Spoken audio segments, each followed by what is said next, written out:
నాన్న పులి కథ కాదు కానీ బెబ్బులి సంచారంతో అక్కడ క్షణక్షణం భయం భయం.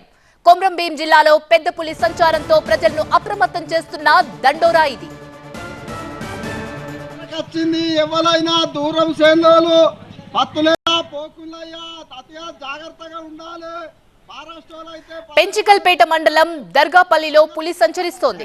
ఈ పరిస్థితుల్లో పొలం పనులకు వెళ్లే రైతులు గుంపులుగా వెళ్లాలని, సాయంత్రం తొందరగా పనులను ముగించుకొని ఇంటికి చేరుకోవాలని గ్రామంలో డప్పు చాటింపు వేయించారు అటవీ శాఖ అధికారులు. అదే సమయంలో పశువుల కాపర్లను అడవుల్లోకి వెళ్లడానికి అనుమతి నిరాకరించారు.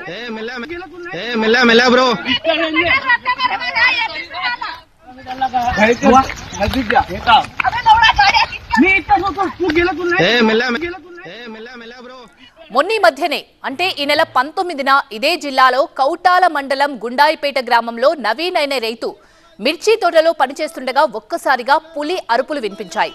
పులిని చూసి నవీన్ భయంతో పరుగులు తీశాడు. అటవీశాఖ అధికారులకు సమాచారం ఇవ్వడంతో వారు రంగంలోకి దిగి పులి పాదముద్రను గుర్తించారు.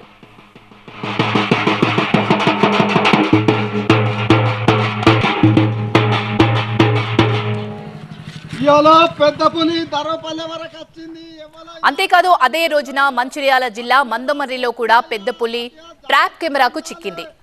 అందుగలపేట అడవుల్లో ఆ ఆడపులిని గుర్తించారు.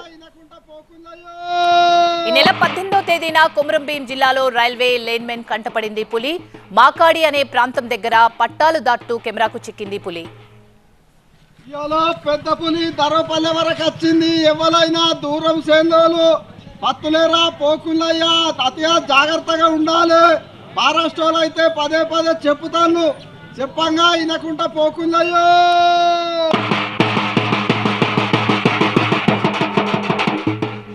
ఇలా పెద్ద పులులు, చిరుతలు వరుసగా కంటపడుతుండటంతో జనం బెంబేలెత్తిపోతున్నారు. ఈ క్రూర మృగాల బారిన ప్రజలు పడకూడదనే ఉద్దేశంతో దండోరాలు వేస్తున్నారు. పత్తులేరా పోకులయ్యా తాతయ్య జాగ్రత్తగా ఉండాలి. మహారాష్ట్రలో అయితే పదే పదే చెప్పుతాను, చెప్పంగా వినకుండా పోకులయ్యో.